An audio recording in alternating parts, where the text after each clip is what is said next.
ዓለም ለዓመታት ስትፈራው የነበረው ያ አስፈሪው ቀን ደርሷል። የመካከለኛው ምስራቅ ወደ እሳት ባህርነትም ተለውጧል።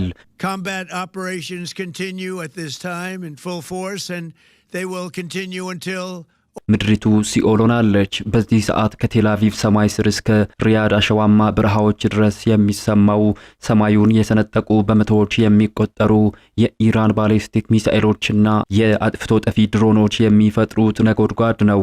ዘመናዊ አይረን ዶም የጥቃቱን መዓት መቋቋምም አቅቶት ፈራርሷል።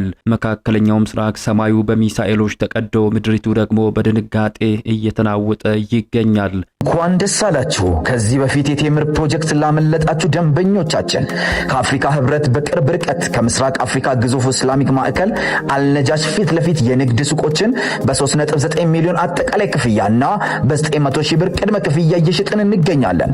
እንዲሁም የመኖሪያ አፓርትመንቶችን 30% ቅናሽ በማድረግ 68 ካሬ ባለ 1 መኝታ በ5.4 ሚሊዮን ብር አጠቃላይ ክፍያ፣ 95 ካሬ ባለ 2 መኝታ በ7.6 ሚሊዮን አጠቃላይ ክፍያ፣ 130 ካሬ ባለ 3 መኝታ በ10.4 ሚሊዮን አጠቃላይ ክፍያ። በተጨማሪም 4 ኪሎና ፒያሳ ላይ የንግድ ሱቆችን ከ1.4 ሚሊዮን ብር ቅድመ ክፍያ ጀምሮ ያለምንም የዋጋ ጭማሪና ወለድ እየሸጥን እንገኛለን። ያስተውሉ፣ ይህ ቅናሽ የሚቆየው ለጥቂት ቀናት ብቻ ነው። ፈጥነ ኢራን የማይቀረው ያጸፋ እርምጃ በሚል የሰየመችው ጥቃት የእስራኤልን ዘመናዊ አይረን ዶምን እንደ ወረቀት ቀዶ ጥሶ ገብቷል። በመቶዎች የሚቆጠሩ ባሊስቲክ ሚሳኤሎች በንግድ ማዕከላት ላይ ሲያርፉ የከተማው ሰማይ በደማቅ ቀይ እሳትም ተሸፍኗል። እሳቱ ከእስራኤል ተሻግሮ የባህረ ሰላጤው ሀገራትን እያነደደ ይገኛል። በባህሬን የሚገኘው የአሜሪካ የባህር ኃይል ኩራት የሆነው 5ኛው ክፍለ ጦር ሙሉ በሙሉ ወድመዋል። የኢራን ካማኬዝ ድሮኖች የአሜሪካንን የራዳር ስርዓቶችን አሳውረው ግዙፉን የጦር ሰፈር ወደ እሳት ክምርም ቀይረውታል። የነዳጅ ማከማቻዎች ሲፈነዱ የታየው ብርሃን እስከ ጎረቤት ሀገራት ድረስ ምሽቱን ወደ ቀይ ቀይሮታል። የኢራኑ ጠቅላይ መሪ አያቶላ አሊ ካሂሚኒ በአሜሪካና በእስራኤል ጥቃት መገደላቸውን ተከትሎ የቴሄራን ቁጣ ገደባቷል። ጦርነቱ አሁን በአገራት መካከል ያለ ግጭት መሆኑን አብቅቶ ወደ ዓለም አቀፋዊ እልቂትም ተቀይሯል። በሳውዲ አረቢያ የሚገኘው የአሜሪካ የስለላ ድርጅት የሲአይኤ የምስጢራዊ ጣቢያ በድሮን ተደብድበው ወደ አመድነት ተቀይሯል። በዱባይ የሚገኘው የአሜሪካ ኤምባሲ በእሳት እየነደደ ይገኛል። አሜሪካ ዜጎቿን ከመካከለኛው ምስራቅ በአስቸኳይ እንዲወጡ እያዘዘች ቢሆንም የሚወጣበት መንገድ ግን ተዘግቷል። የዓለም የነዳጅ ማውጫዎች፣ ማጣሪያዎችና የባህር መስመሮች የኢራን የድሮን ሲሳይ ሆነዋል። በሌላ በኩል ፕሬዝዳንት ዶናልድ ትራምፕ ቁጣቸውን ወደ አውሮፓ ሀገራት አዙረዋል። የጦር ሰፈርን አትጠቀሙ ያሉ ሀገራት ላይ እርምጃ ጀምረዋል። ዓለም በሁለት ጎራ ተከፍላ እርስ በርስ እየተናከሰች ትገኛለች። አሜሪካ ከ50 ሺህ በላይ ወታደሮችን 200 ተዋጊ ጄቶችንና 2 ግዙፍ የጦር አውሮፕላን ተሸካሚ መርከቦችን አሰልፋ በኢራን ምድር ከ2000 በላይ ኢላማዎችን ደብድባለች። ነገር ግን አሁንም ጥቃቱ አልቆመም።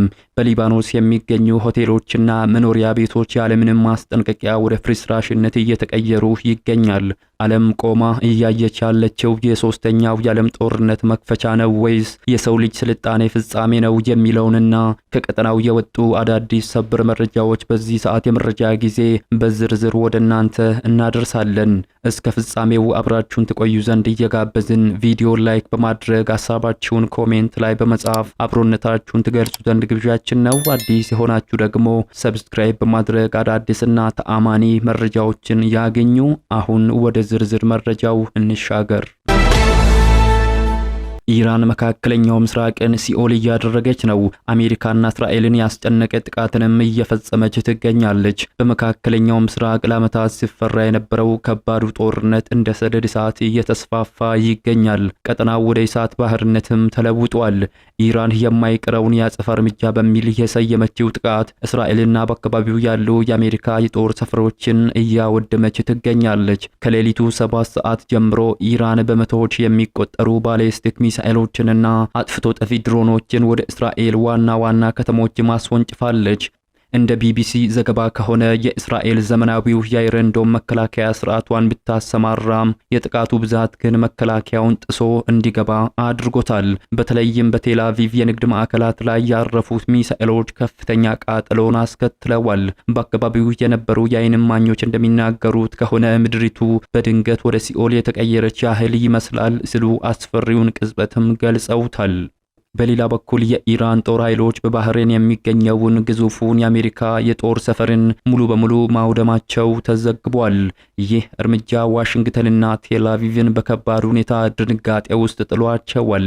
የቱርኩ አናዶሉ የዜና ወኪል እንደዘገበው ኢራን በባህሬን በሚገኘው የአሜሪካ 5ኛ የባህር ኃይል ክፍል ጦር ላይ ተከታታይና መጠነ ሰፊ የሚሳኤልና የድሮን ጥቃቶችን ሰንዝራለች።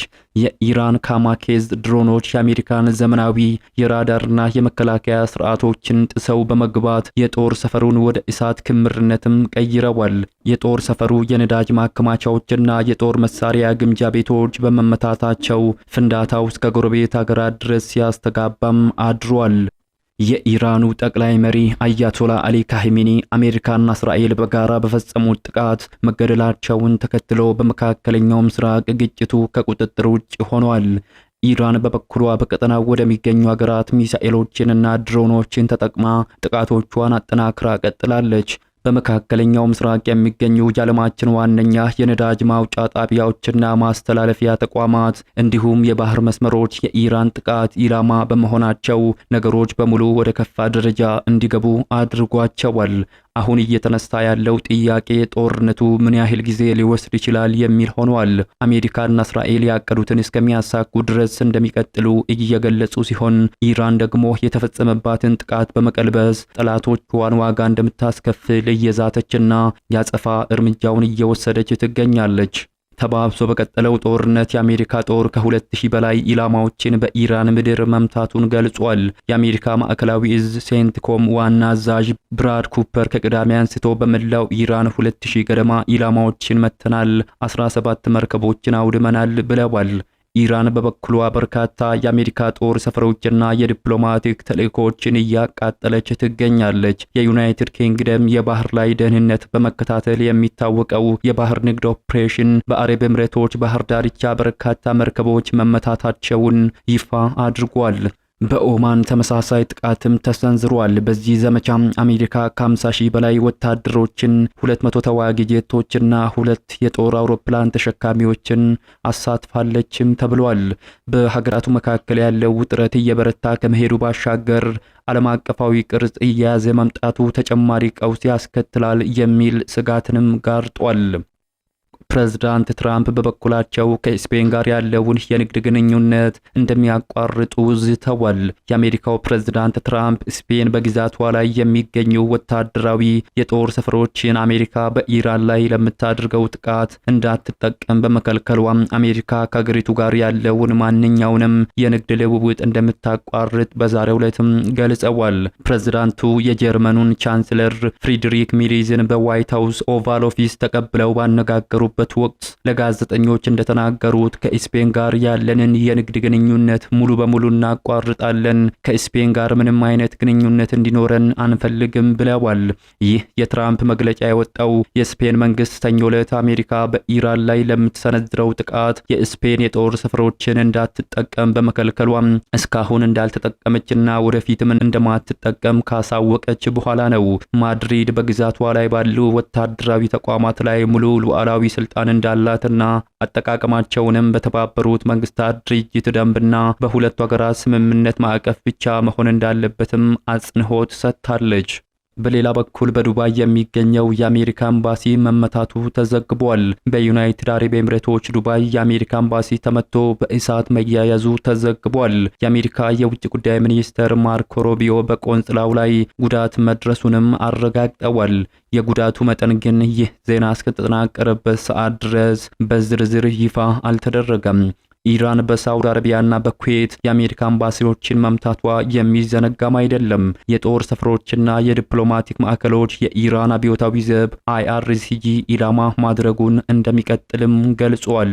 አሜሪካ በሳውዲ አረቢያ፣ ሊባኖስና ኩዌት ኤምባሲዎቿ ስለተዘጋ በመላው መካከለኛው ምስራቅ ዜጎቿ ለቀው እንዲወጡ ትዕዛዝ አስተላልፋለች። ይህ ባለበት ሁኔታ በኢራን ሕይወታቸውን ያጡ ዜጎች ቁጥር 1079 መድረሱን በአሜሪካ መቀመጫውን ያደረገው የሰብአዊ መብቶች ተሟጋች የዜና ወኪል መረጃዎች አጋርተዋል። በሌላ በኩል እስራኤል በሊባኖስ ሀዚማሂ ውስጥ በሚገኝ አንድ ሆቴል ላይ የቦምብ ድብደባ ማካሄዱን ዘገባዎች ያመላክቷል። የሊባኖስ ብሔራዊ የዜና ኤጀንሲ እስራኤል በቤይሩት አቅራቢያ በሚገኝ ሀዚማሂ ሆቴል ላይ ጥቃት እንደፈጸመችም ተዘግቧል። አምቡላንስ ወደ ቦታው መላኩንም መረጃዎች አመላክቷል። በአልጀዚራ የተረጋገጠው ቀረጻ የፈረሱ መስኮቶችና ግድግዳዎች እንዲሁም ፍርስራሾች በየቦታው ተበትነው አሳይቷል። እንደ አልጀዚራ ዘገባ የእስራኤል ኃይሎች የፈጸሙት ጥቃት ያለምንም ማስጠንቀቂያ ሲሆን ምናልባትም የግድያ ሙከራ ሊሆን እንደሚችል ግምቱን አስቀምጧል። ጥቃቱ የኮንፈርትን ሆቴል ኢላማ ያደረገ ሲሆን እስካሁን ድረስ በሰዎች ላይ ስለደረሰ አደጋ የተገለጸ ነገር የለም። የእስራኤል ጦር ማንን ወይንም ምንን ኢላማ ለማድረግ እንደሞከረ በትክክል እስካሁን አልተነገረም። ሌሊቱን በተከሰቱ ጥቃቶች በአራሙን በአንድ የመኖሪያ ሕንፃ ውስጥ 6 ሰዎች መመታታቸውን የሊባኖስ የጤና ሚኒስቴር ይፋ ሲያደርግ በሶሪያ ድንበር አቅራቢያ ላይ በምትገኘው ባላቤክ ላይ ሌላ የመኖሪያ ሕንፃ ላይ 4 ሰዎች ሕይወታቸው ሲያልፍ አንድ ሰው ቆስሏል ተብሏል። በሌላ ሰበር መረጃ ደግሞ የሲአይኤ ጣቢያ በድሮን መመታቱ ተዘግቧል። በሳውዲ አረቢያ ውስጥ የሚገኘው የአሜሪካ የስለላ መስሪያ ቤት ሴንትራል ኢንተለጀንስ ኤጀንሲ CIA ጣቢያ በድሮን እንደተመታ ተዘግቧል። ጥቃቱን ያደረሱት ድሮኖች የኢራን ናቸው የሚል ጥርጣሬ እንዳለ ሮይተርስ የዜና ወኪል ዘግቧል። አሜሪካና ሳውዲ አረቢያ በሪያድ የሚገኘው የአሜሪካ ኤምባሲ በሁለት ድሮኖች ጥቃት እንደተፈጸመበት አረጋግጠዋል። ነገር ግን የስለላ ማዕከሉ የጥቃቱ ኢላማ ስለመሆኑ የሚያረጋግጥ ምልክት እንደሌለ የዜና ወኪሉ ሮይተርስ ዘግቧል።